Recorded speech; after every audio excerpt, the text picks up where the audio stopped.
नमस्कार. मी प्राध्यापक डॉक्टर दिनेश भक्कड. आपलं सर्वांचं स्वागत आहे माझ्या या यूट्यूब चॅनलवर. आपल्याला माहीतच आहे फायनान्स ॲक्ट 2020 द्वारे इन्कम टॅक्स कायद्यामध्ये खूप मोठा बदल करण्यात आला. न्यू टॅक्स रिजीम त्यामध्ये लागू करण्यात आली. ओल्ड टॅक्स स्लॅब रेट आपल्याला माहिती होते, त्याचबरोबर आता पर्याय देण्यात आला की आपण ओल्ड टॅक्स स्लॅब रेट निवडा का न्यू टॅक्स रिजीम निवडा ह्या पद्धतीने. तर ह्यासाठी मी एक एक्सेल बेस सॉफ्टवेअर तयार केलेला आहे, ते आपण बघूया. हा माझा एक्सेलचा सॉफ्टवेअर आपल्यासमोर आहे. ह्यामध्ये केस आणि रिझल्ट अशा दोन शीट आपल्याला दिसत आहे. पहिली शीट केस आहे आणि त्याच्यानंतर बाजूला दुसरी शीट रिझल्ट आहे. आपल्याला जे काही लिहायचं आहे या केस शीटमध्ये लिहायचं आहे, त्यानंतर रिझल्ट आपोआप बाजूच्या शीटमध्ये येऊन जाणार आहे. आपल्याला दिसतं आहे डाव्या हाताला अर्लियर टॅक्स रिजीम आहे, ज्यामध्ये 2.5 लाखापर्यंत सूट आहे, 0 टॅक्सेशन आहे. त्यानंतर पुढच्या 2.5 लाख ते 5 लाखापर्यंत 5% हे आपल्याला सर्वांना माहिती आहे. हे मागच्या वर्षाच्या असेसमेंट इयरसाठी सुद्धा होतं आणि ह्या वर्षाच्या असेसमेंट इयरसाठी सुद्धा आहे. पण ह्या आर्थिक वर्षापासून एक नवीन टॅक्स रिजीम देण्यात आलेली आहे, ती सुद्धा त्याच्या बाजूला उजव्या हाताला आपल्याला दिसते आपल्या स्क्रीनवर ह्या पद्धतीने. तर हा सॉफ्टवेअर असा आहे की ह्या ठिकाणी आपण आपले फिगर्स टाकायचे आणि त्याचा रिझल्ट आपल्याला बाजूला दिसणार आहे. मी नंतर डिटेलमध्ये याबद्दल सांगणार आहे आणि शेवटपर्यंत आपल्याला ह्या व्हिडिओमध्ये राहायचं आहे, जेणेकरून ही एक्सेलची फाईलसुद्धा आपल्याला सहज उपलब्ध होईल आणि आपल्याला कोणती टॅक्स रिजीम चांगली आहे हे आपल्या लक्षात येणार आहे. तर ह्या ठिकाणी बघा, ह्या पर्टिक्युलर केस नंबर 3मध्ये आपल्याला दिसतं आहे की 1,47,750 टॅक्स लागतो आहे अर्लियर टॅक्स रिजीममध्ये आणि न्यू टॅक्स रिजीममध्ये टॅक्स जास्त लागतो आहे. का बरं जास्त लागतो आहे? कारण त्या ठिकाणी कोणताही एक्झम्पशन नाही आहे, डिडक्शन नाही आहे. मग ओल्ड टॅक्स रिजीमच चांगली का? असं नाही आहे. काही केसेसमध्ये न्यू टॅक्स रिजीमसुद्धा चांगली आहे. या ठिकाणी रिझल्ट आपल्याला दिसतो आहे no benefit in new tax regime as or earlier tax regime is good with less taxation. आपल्याला दिसतं 1,47,000 आणि त्या बाजूला 1,93,000. मग हा सॉफ्टवेअर बघण्या अगोदर, आपण डिटेलमध्ये बघण्या अगोदर एकदा थोडा थेरॉटिकल बेस जाणून घेऊया. कसं काय बदल झाला, काय बदल झाला, तो थेरॉटिकल बेस घेतल्यावर आपण परत ह्या सॉफ्टवेअरवर येणार आहोत आणि हा सॉफ्टवेअर आपल्या सर्वांना मी देणार आहे. तर आपल्या सर्वांना विनंती की शेवटपर्यंत माझ्यासोबत या व्हिडिओमध्ये राहा. शॉर्टकटमध्ये बघतोय आपण थेरॉटिकल पार्ट या ठिकाणी. तर इन्कम टॅक्स आपल्याला माहिती आहे सेंट्रल गव्हर्नमेंट कलेक्ट करत असतं, डायरेक्ट टॅक्स आहे आणि सर्वात मोठा रेव्हेन्यू इन्कम टॅक्सद्वारे सरकारला ह्या ठिकाणी भेटत असतो. इन्कम टॅक्स कायदा 1961 प्रमाणे इन्कम टॅक्स कलेक्ट केला जातो. इन्कम टॅक्सची तरतूद आहे, सर्व त्या पद्धतीने चालत आहे. तर फायनान्स ॲक्ट सर्वात मोठा कॉम्पोनंट या ठिकाणी central board of direct taxation यांना याद्वारे इन्कम टॅक्सचा प्रॉपर ॲडमिनिस्ट्रेशन केला जातो. वेगवेगळे नोटिफिकेशन त्या ठिकाणी आपल्याला भेटत असतात CBDTद्वारे. आपल्याला माहिती आहे बजेट, आणि बजेटमधला सर्वात मोठा जे कॉम्पोनंट आहे तो आहे फायनान्स ॲक्ट. पण त्या अगोदर आहे फायनान्स बिल. बजेट पार्लमेंटमध्ये प्रेझेंट केला जातो, फायनान्स मिनिस्टर प्रेझेंट करत असतो आणि त्यामध्ये सर्वात मोठा कॉम्पोनंट आहे जो बिलमध्ये सर्व जे चेंजेस करायचे इन्कम टॅक्स कायद्यामध्ये ते चेंजेस प्रपोज केले जातात. मग ते चेंजेस मान्य झाल्यावर त्याचा रूपांतर कायद्यामध्ये होत असतो. तर नेमकं इन्कम टॅक्स कायद्यामध्ये कशा पद्धतीने फायनान्स ॲक्ट 2020मध्ये बदल करण्यात आला ते आपण बघतोय. या ठिकाणी या स्क्रीनवर आपण बघताय की ती finance bill 2020 was presented in Indian parliament on 1 February 2020. 1 फरवरीला लॉकडाऊनच्या अगोदर फायनान्स बिल प्रेझेंट करण्यात आला बजेटच्या दिवशी पार्लमेंटमध्ये. त्यानंतर त्याचा रूपांतर कायद्यामध्ये झाला आणि ते कसं होतं तर माननीय राष्ट्रपतीजींची त्यावर मान्यता मिळते, मोहर लागते आणि ती मोहर लागली 27 मार्च 2020ला आणि त्याचा रूपांतर कायद्यामध्ये झाला. फायनान्स ॲक्ट 2020मध्ये झाला त्याचा रूपांतर आणि ते लागू झाला फायनान्शियल इयर 1 एप्रिल 2020 ते 31 मार्च 2021 या आर्थिक वर्षासाठी. त्यामध्ये अनेक बदल सुचवण्यात आले, ते मान्य झाले आणि त्याच्यातला सर्वात मोठा बदल जे होता, एक नवीन सेक्शन लागू करण्यात आला. 115BAC म्हणून तो सेक्शन आहे आणि तो सेक्शन इंडिव्हिज्युअल आणि HUF टॅक्स पेयरला लागू आहे आणि त्यांना 2 ऑप्शन देण्यात आले. जुना ऑप्शन त्यांच्यासोबत आहे ओल्ड टॅक्स स्लॅब रेट, मी अगोदर सांगितलं, परत आपण बघणार आहोत या ठिकाणी. आणि त्यासोबत त्यांना न्यू टॅक्स रिजीम त्यांना देण्यात आली. दोघांपैकी एक टॅक्स रिजीम त्यांना निवडायची आहे, पर्याय देण्यात आला, दोघांपैकी एक निवडायची असं सांगण्यात आलं अशा पद्धतीचा. पण न्यू टॅक्स रिजीम निवडताना त्यांना सर्व डिडक्शन एक्झम्पशन त्यांचे जाणार आहे. ही एक महत्त्वाची बाब. एकदा ती टॅक्स रिजीम निवडली तर पुढचे 2 वर्ष अजून तीच टॅक्स रिजीम त्यांना कंटिन्यू राहणार आहे अशा पद्धतीने. तर ओल्ड टॅक्स रिजीम आपल्याला माहिती आहे 60 वर्षापर्यंतच्या लोकांसाठी 2.5 लाखापर्यंत सूट आहे, त्यानंतर 2.5 लाख ते 5 लाखापर्यंत 5%. तर हा जे सॉफ्टवेअर मी या ठिकाणी एक्सेलवर तयार केलेला आहे हे फक्त 60 वर्षापर्यंतच्या इंडिव्हिज्युअलसाठीच आहे. 60 ते 80 ते जे काही सिनियर सिटीजन आहे त्यांच्यासाठी हा सॉफ्टवेअर नाही आहे, पण ते वापरू शकतात, चेक करू शकतात त्यांचे उत्पन्न त्या ठिकाणी टाकून. एक स्लाईड त्यांना थोडासा चेंज त्या ठिकाणी अर्लियर टॅक्स रिजीममध्ये त्यांना स्वतःहून करावं लागेल. आणि न्यू टॅक्स रिजीम सर्वांसाठी एकसारखी आहे. सिनियर सिटीजनसाठी तर मुळातच हा सॉफ्टवेअर नाही आहे. तर जे सॉफ्टवेअर मी या ठिकाणी देणार आहे तो एक्सेल बेस्ड सॉफ्टवेअर फक्त 60 वर्षांसाठीच्या इंडिव्हिज्युअलसाठी आहे, जे टॅक्सपेयर आहे, मग ते सॅलरी बिझनेसमॅन कशाचेही असो. ओके, तर अर्लियर टॅक्स रिजीम आपण बघितली. आता न्यू टॅक्स रिजीम आपण बघतोय या स्क्रीनवर आपल्यासमोर.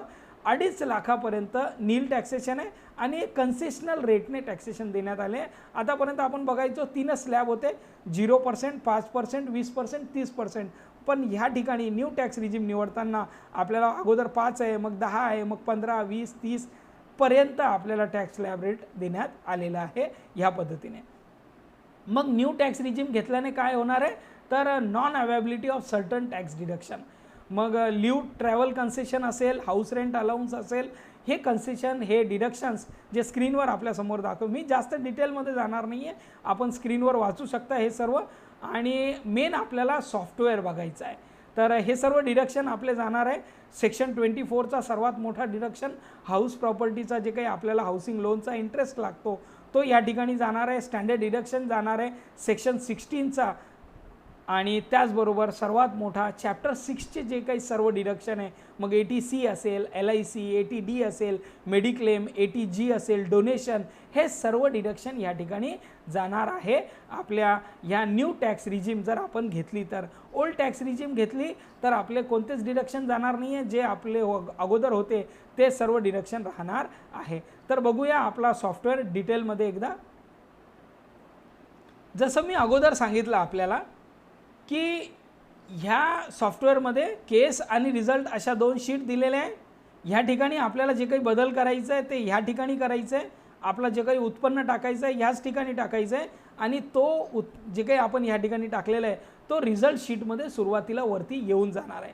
कारण काय की जर आपल्याला ह्या रिझल्ट शीटची प्रिंटआउट घ्यायची आहे तर आपण जे काही केस दिली आहे आपली तीसुद्धा आपल्याला त्याच पेजवर मिळायला पाहिजे. म्हणून या ठिकाणी हे प्रोटेक्टेड शीट आहे, आपण ह्यामध्ये कोणताच बदल करू शकत नाही. बघा मी बदल करतो आहे, कोणताच बदल ॲक्सेप्ट होत नाही आहे. तर आपल्याला जे काही लिहायचं आहे ह्याच्यात लिहायचं आहे.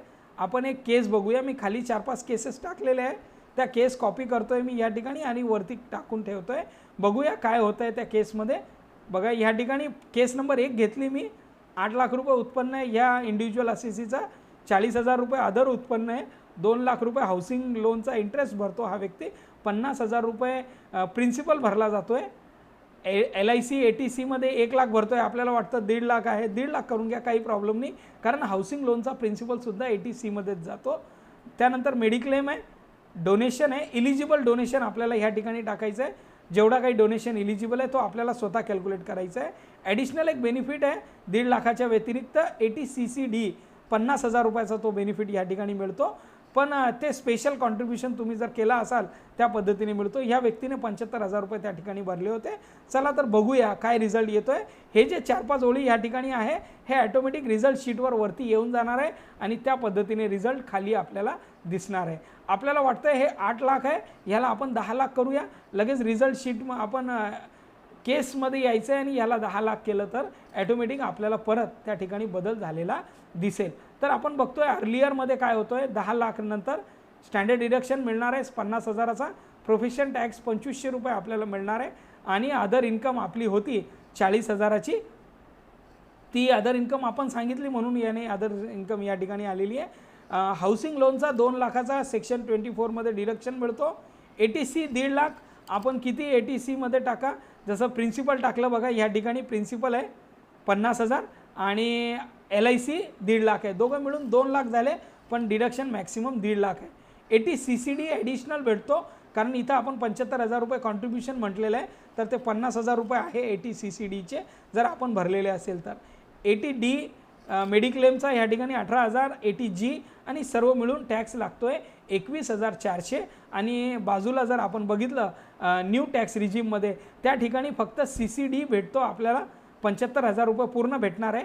आणि आपल्याला जे डिडक्शन आहे ते टॅक्स जे लागणार आहे, बाकी डिडक्शन कोणते भेटणार नाही. टॅक्स जे लागतोय 69,750 आणि खाली रिझल्ट दिसतोय आपल्याला, no tax benefit in new tax regime as earlier tax is good with less taxation.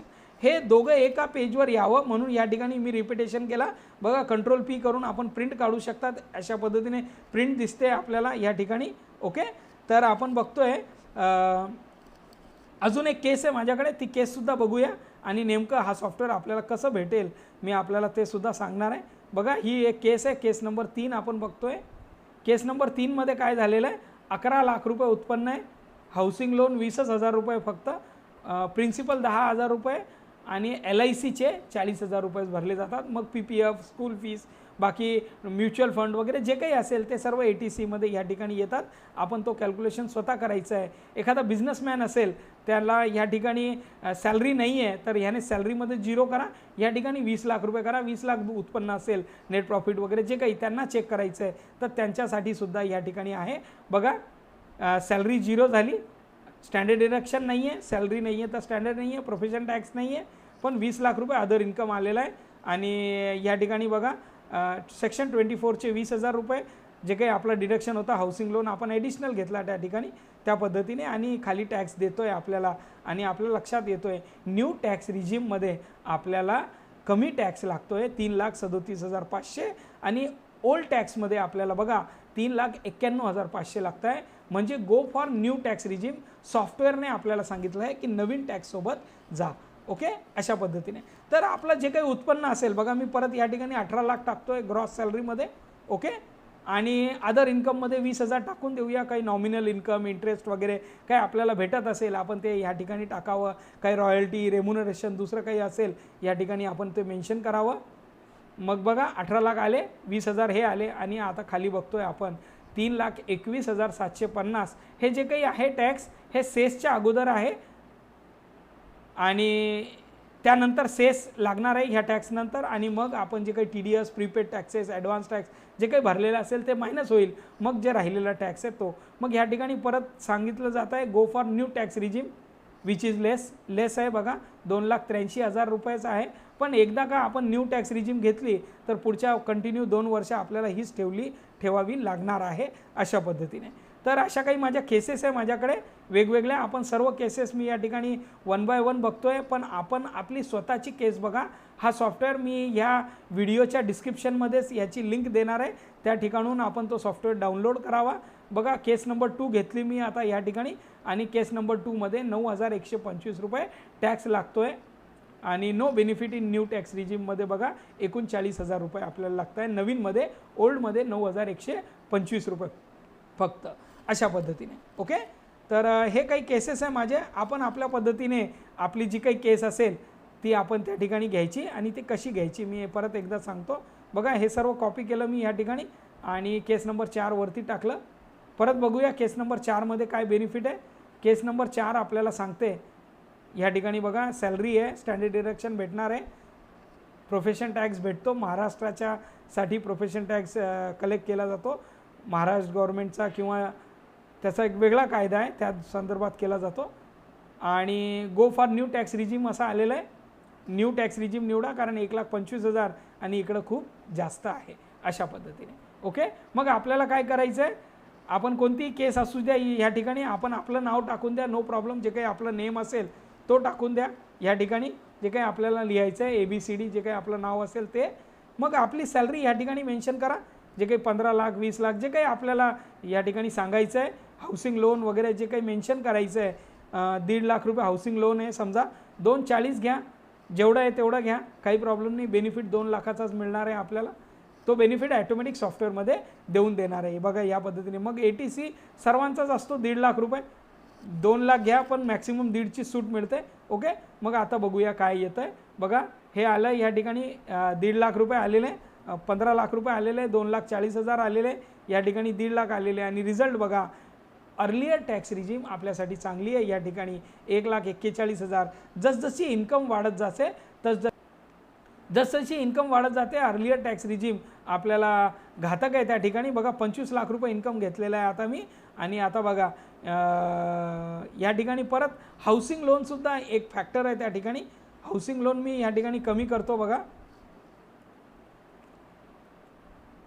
0 करून देऊ. आता बघूया. ओके, मग गो फॉर न्यू टॅक्स रिजीम. अशा पद्धतीने आपल्याला करायचं आहे. आणि आपलं नावसुद्धा या ठिकाणी वरती येणार आहे आणि प्रिंटआउटमध्ये सुद्धा ते राहणार. बघा ह्या पद्धतीने प्रिंटआउट होते त्याची. बघा प्रिंटआउटमध्ये सुद्धा ते दिसणार आहे आपल्याला. तर अशा पद्धतीचा माझा हा सॉफ्टवेअर. आपल्याला याची लिंक, सॉफ्टवेअरची डाउनलोडेबल फाईल आपल्याला या व्हिडिओच्या डिस्क्रिप्शनमध्ये भेटणार आहे. ते आपण तिथून घ्यावी. आणि हा सॉफ्टवेअर कसा वाटला कॉमेंट बॉक्समध्ये जाऊन कॉमेंट कराव्या, मला मेल करावा त्या ठिकाणी. तर अशा पद्धतीचा हा सॉफ्टवेअर आणि हे एक प्रेझेंटेशन माझा या ठिकाणी मी आपल्यासमोर ठेवला. आपल्याला कसं वाटलं आपण सांगावं. सर्वांचा खूप खूप आभार. धन्यवाद.